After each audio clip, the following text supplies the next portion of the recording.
Bonjour à tous, on se retrouve pour cette dernière vidéo sur la machine à courant continu. Dans cette vidéo, je vous présenterai le bilan de puissance de la machine. Alors, le bilan de puissance, c'est une représentation graphique des différents échanges de puissance et de pertes qu'il existe dans la machine. L'idée du bilan de puissance, c'est de représenter en fait une grande flèche qui va commencer en fait à gauche. Et on va représenter cette flèche va représenter en fait la puissance absorbée totale de la machine, d'accord. Et à droite, on va avoir la puissance dite la puissance utile de la machine. Alors ici, moi, je vais faire un bilan de puissance en régime permanent. Ça veut dire que toutes les grandeurs électriques et mécaniques sont stabilisées.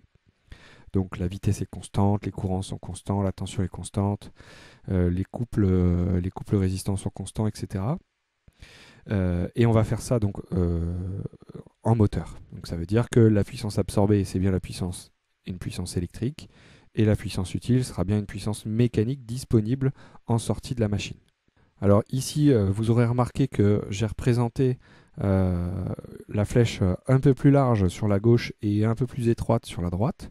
Donc ça, c'est pour représenter en fait le fait qu'il va y avoir une perte de puissance au sein de la MCC jusqu'à la sortie. Donc voilà, la puissance absorbée totale est supérieure à la puissance utile en sortie, ce qui va amener à la définition du rendement de la machine qui sera inférieur à 1. On va commencer par la puissance absorbée. Donc la puissance absorbée représente toute la puissance électrique absorbée par la machine. Il va y avoir la puissance, alors on va la noter PA, et il va y avoir la puissance de l'excitation plus la puissance absorbée par l'induit. Donc l'inducteur et l'induit. L'idée, c'est que ici, la puissance d'excitation qui est ici, elle est égale à 0 si c'est une MCC à aimant permanent, puisque les aimants permanents n'ont pas besoin d'alimentation électrique et il n'y a pas de perte électrique liée aux aimants. Donc les premières pertes que l'on va observer, ce sont les pertes qui vont être donc liées à l'excitation. Donc on va faire une petite flèche qui sort comme ça de la grande flèche principale. Et on va ici mettre donc la puissance liée à l'excitation, puisqu'en fait c'est une puissance qui en aucun cas sera transformée par la suite. Pour donner l'expression de cette puissance, si on regarde le modèle d'un électroaimant, donc il est constitué d'une résistance et d'une inductance, et donc en fait la totalité des pertes et la totalité de la puissance qui est absorbée par cet élément, c'est donc la puissance d'excitation, et donc elle peut être soit exprimée avec U excitation fois excitation, ou aussi R excitation fois I excitation au carré.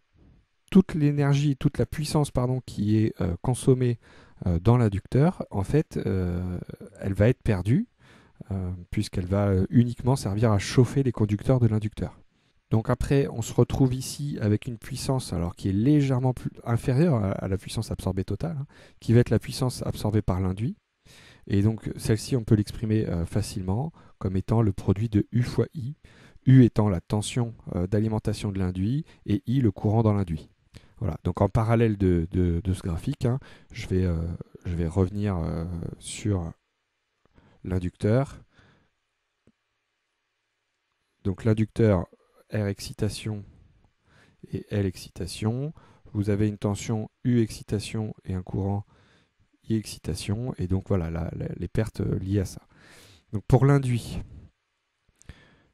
ici donc on avait le modèle électrique de l'induit qui était représenté sous cette forme-là. Donc ici c'est le U de la tension d'alimentation de l'induit, ici le courant absorbé par l'induit, la résistance d'induit, l'inductance d'induit et la FEM d'induit. Donc ici on peut voir que la puissance PAI, c'est celle qui rentre électriquement dans l'induit ici.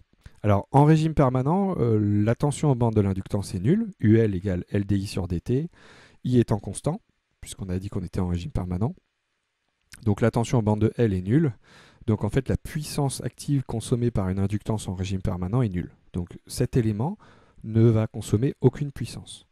Donc en fait, toute la puissance PAI qui rentre à l'intérieur de cet induit va être consommée par la résistance R et par la FEME. Alors R, on a dit que c'était la résistance qui représentait la résistance du fil, la résistance du conducteur dans l'induit.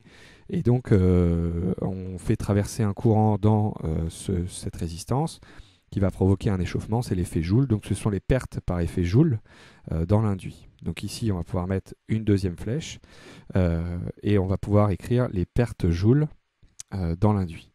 Donc les pertes Joule, elles peuvent être calculées par la relation R I carré. Donc ça, c'est une puissance qui est perdue.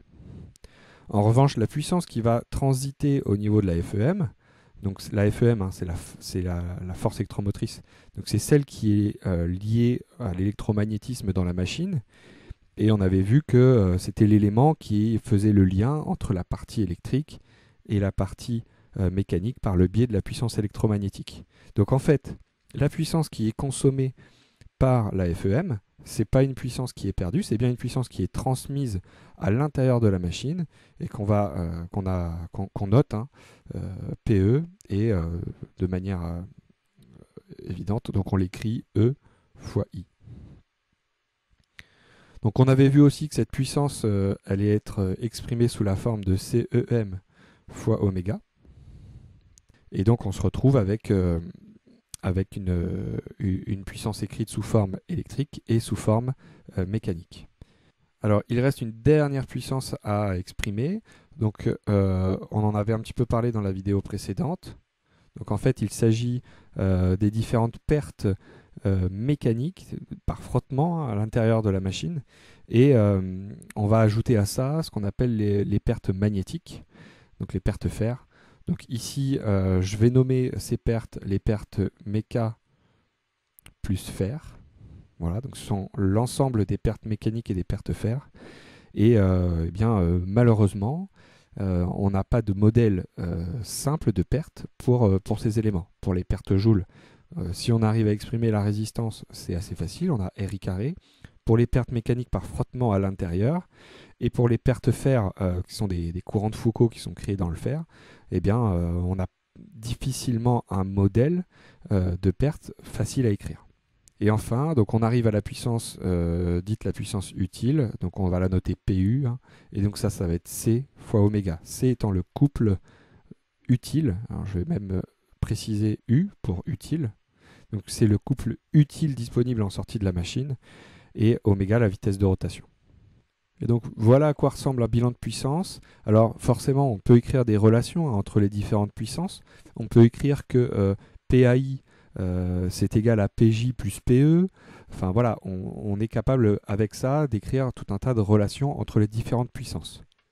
Je tiens donc aussi à repréciser, hein, que cette partie-là du modèle, elle est facultative, puisque si on a un inducteur à aimant permanent, eh bien cette partie-là n'existe pas dans le bilan de puissance, puisque il n'y aura pas d'alimentation électrique de l'inducteur. Je profite de l'écriture de ce bilan de puissance pour vous parler du rendement de la machine. Donc de manière générale, hein, c'est donc la puissance utile sur la puissance absorbée. Et puis voilà, on attend à avoir quelque chose d'inférieur à 1. Alors à quoi ça sert ce bilan de puissance? En fait, c'est juste une représentation graphique et visuelle des échanges de puissance qui peuvent avoir lieu au sein de la machine. Et donc, dans certains cas, ça peut nous aider à déterminer des éléments caractéristiques de la machine. Par exemple, hein, si on prend le cas des pertes fer et des pertes mécaniques, il n'est pas rare en fait de trouver des modèles, enfin d'avoir des modèles de ces pertes-là qui sont faits par la mesure, c'est-à-dire qu'on essaye de déterminer ces pertes par le biais d'une mesure faite sur la machine réelle. Hein. Donc, alors il y a des modèles différents qui sont déterminés. Des fois, on considère que les pertes mécaniques et les pertes fer, qu'on appelle parfois les pertes collectives, sont estimées constantes, quelle que soit la vitesse de rotation, quel que soit le mode de fonctionnement de la machine. Et donc dans ce cas-là, si par le biais d'un essai sur la machine, j'arrive à déterminer ces pertes, eh bien j'ai la possibilité en fait de pouvoir les connaître dans n'importe quel autre essai, à partir du moment où mon hypothèse de dire que les pertes collectives sont constantes est valable. Alors comment on peut faire pour déterminer ces pertes collectives avec un essai? Alors en général, on prend un essai à vide. Alors pourquoi à vide? Qu'est-ce qui se passe à vide? À vide, en fait, la machine n'est connectée à rien. C'est-à-dire qu'il n'y a absolument rien qui est mécaniquement relié à l'arbre moteur. Et ce qui veut dire que la puissance utile, eh bien, elle est nulle, puisque le moteur ne sert à rien. Il n'entraîne rien.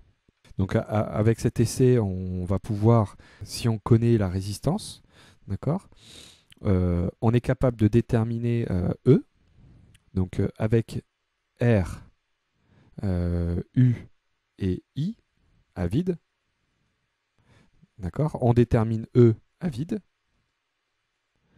Et une fois que j'ai E à vide, ça me permet d'avoir PE à vide, hein, et PE à vide. Donc ce serait cette puissance-là. Si la puissance utile est nulle, eh bien PE à vide, c'est égal aux pertes collectives. D'accord, les pertes mécaniques et fer. Donc voilà, alors après, donc ça veut dire qu'avec cet essai à vide, voilà, on a déterminé une valeur numérique des pertes collectives. Alors pour une vitesse de rotation donnée, pour une charge donnée, enfin voilà, après, voilà, il y a tout un tas d'hypothèses pour pouvoir faire une approximation de modèle de ces pertes. Mais on a un point. Et voilà, je m'arrête ici pour cette vidéo. J'espère qu'elle vous aura été utile. Je vous dis à bientôt pour une nouvelle série de vidéos sur les sciences industrielles.